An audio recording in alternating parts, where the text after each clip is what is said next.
नमस्कार, स्वागत है आपका टीवी 22 न्यूज में और मैं हूं आपके साथ शालिनी। आइए बढ़ते हैं आज की मुख्य खबर की ओर। ಅವರು ತಾಳ್ಮೆಗೆಟ್ಟರು ರಾಜ್ಯಪಾಲರು ಅದು ಇಡೀ ರಾಜ್ಯದ ಜನಕ್ಕೆ ರಾಷ್ಟ್ರದ ತಾಳ್ಮೆ ತಗೋಬಹುದಾಗಿತ್ತಲ್ಲ. ಅಧ್ಯಕ್ಷರೇ, ಈ ಸರ್ಕಾರಕ್ಕೆ ವಿವೇಕ ಇದೆ,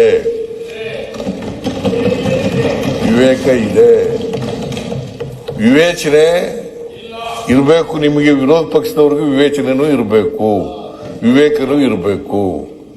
ನಮಗೆ ವಿವೇಕನೂ ಇದೆ, ವಿವೇಚನೆನೂ ಇದೆ.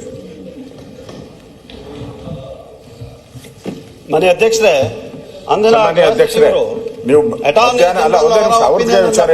ಮಧ್ಯಾಹ್ನ ನೀವು ಇಲ್ಲಿ ರೂಲಿಂಗ್ ಕೊಡ್ಬೇಕಾದ್ರೆ ನೀವು ಯಾರು ಗವರ್ನರ್ ಬಗ್ಗೆ ಮಾತಾಡೋ ಅವಶ್ಯಕತೆ ಇಲ್ಲ ಅಂತ ಹೇಳಿ ತೆಗೆಸ್ ನೋಡಿ, ನೀವು ಹೇಳಿದ್ದೀರಾ, ತೆಗೆಸ್ ನೋಡಿ ಮಾತಾಡ್ತಾ ಇಲ್ಲ ಅವರು. ಕಾನ್ಸ್ಟಿಟ್ಯೂಷನ್ ಅಲ್ಲಿ ಏನಿದೆ ಅನ್ನೋದನ್ನ ಹೇಳ್ತಾ ಇದ್ದಾರೆ. ಹೌದೌದು, ಅದನ್ನ ಗವರ್ನರ್ ಹೆಸರೇನೆ ಹೇಳ್ಬಾರ್ದು. ಗವರ್ನರ್ ಹೆಸರು ಹೇಳಿ, ಅವ್ರು ಬಂದ ಓದೇ ಇಲ್ಲ, ತಪ್ಪು. ಅಭಿನಂದನೆ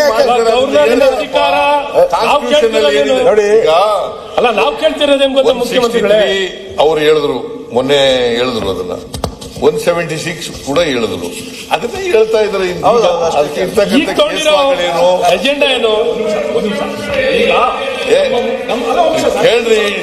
163 ಇಂಟರ್ಪ್ರಿಟ್ ಮಾಡ್ತಾರೆ, 176 ಅಜೆಂಡಾ ಏನಿದೆ ಓದ್ಬಿಡಿ ಒಂದ್ಸರಿ. ಓದಿಲ್ಲ ಸರ್ ನೀವು, ನಾ ಎಲ್ಲ ಓದ್ಕರೆ ಇವಾಗ ಬಂದ್ಬಿಟ್ಟಿದ್ದೀರ, ಅದಕ್ಕೆ ಹೇಳ್ತಾ ಇದ್ದೀರಾ ಅಜೆಂಡಾ ಓದಿ. ನೀವು ಮಹಾತ್ಮ ಗಾಂಧಿನೇ ತಗದಾಕ್ಬಿಟ್ಟು ಹೆಸರನ್ನ ಮಹಾತ್ಮ ಗಾಂಧಿ ಎಲ್ಲಿಂದ ಮಹಾತ್ಮ ಗಾಂಧಿ ಮನ್ರೇಗಾನೇ ಹಾಳು ಮಾಡಿ ರದ್ದು ಮಾಡಿ ಈಗ ಮಹಾತ್ಮ ಗಾಂಧಿ ಪ್ರತಿಭೆ ಕೊಟ್ಟಿದ್ದಾರೆ. ಯಾವ ನೈತಿಕತೆ ಇದೆ, ಯಾವ ನೈತಿಕತೆ ಇದೆ ಇವರಿಗೆ? ಯಾವ ನೈತಿಕತೆ ಇದೆ ನಿಮ್ಗೆ? ಯಾವ ಪ್ರಾಮಾಣಿಕತೆ ಇದೆ ನಿಮ್ಗೆ? ಅಲ್ಲ, ಮಹಾತ್ಮ ಗಾಂಧಿ ಮಾಡಿಲ್ಲ ನೀವು. ಅಲ್ಲ, ಚರ್ಚೆ ಮಾಡ್ಬೇಕಾದ್ರೆ ರಾಜ್ಯಪಾಲರ ಅಧಿಕಾರದ ಬಗ್ಗೆ ಚರ್ಚೆ ಮಾಡ್ಲಿ. ರಾಜ್ಯಪಾಲರ ಪ್ರಿವಿಲೇಜ್, ಅವ್ರ ಅಧಿಕಾರ, ಸಂವಿಧಾನ ನಾವು ಮಾತಾಡಕ್ ಅದನ್ನೇ ಕೇಳಿದೀವಿ. ನೀವು ಮಾತಾಡುವಾಗ ಕೇಳ್ತಿರೋದೇನು? ರಾಜ್ಯಪಾಲರ ಬಗ್ಗೆ ಮಾತಾಡೋದು. 163 ಕ್ಲಾಸ್ 1 ನಾವು ಕೇಳ್ತಿರೋದು ಆರ್ಟಿಕಲ್ 176 ಸನ್ಮಾನ್ಯ ಮುಖ್ಯಮಂತ್ರಿಗಳೇ, ನಾವು ರಾಜ್ಯಪಾಲರ ಭಾಷಣ ಬಗ್ಗೆ ಮಾತಾಡೋದಾ? ಆಯ್ತು, ಅವರು ಸೂಚಿಸೋದು ರಾಜ್ಯಪಾಲರ ಭಾಷಣ ಬಗ್ಗೆನಾ, ಅಧಿಕಾರದ ಬಗ್ಗೆನಾ, ಅಥವಾ ರಾಜ್ಯಪಾಲರ ಬಗ್ಗೆನಾ? ಹೇಳ್ಬೇಕು, ನೀವು ಹೇಳ್ಬೇಕು, ಅವ್ರು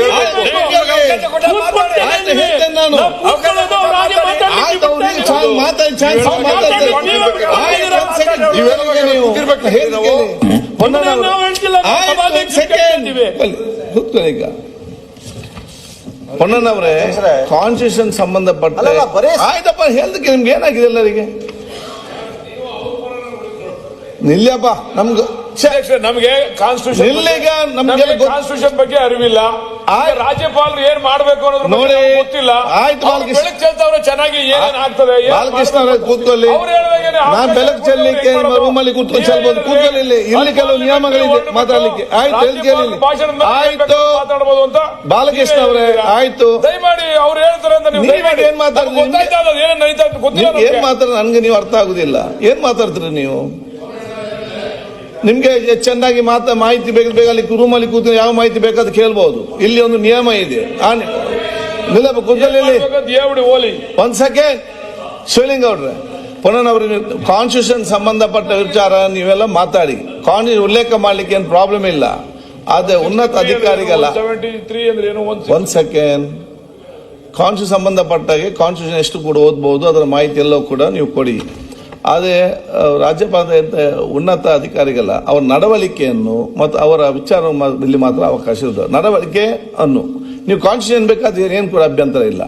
ಅದಕ್ಕೆ ಆ ರೀತಿಯಲ್ಲಿ ಮುಂದೆ ಹೋಗಿ ನೀವೆಲ್ಲ ಹೇಳಿದ್ದೀರಿ ಬೆಳಿಗ್ಗೆ, ಮತ್ತೆ ಚರ್ಚೆ ಆಯಿತು, ಮತ್ತೆ ಹೇಳಿದ್ದೇವೆ. ಸೊ ಅದರ ಬಗ್ಗೆ ಬೇರೆ ಮುಂದುವರಿಸಿ ಅವ್ರು ಏನು ಹೇಳಿದ್ದಾರೆ, ಯಾವ ರೀತಿ ಹೇಳಿದ್ದಾರೆ, ಕಾನ್ಸ್ಟಿಟ್ಯೂಷನ್ ನೀವು ಲೆಕ್ಕ ಮಾಡಲಿಕ್ಕೆ ಏನು ಪ್ರಾಬ್ಲಮ್ ಇಲ್ಲ. ಧನ್ಯವಾದಗಳು.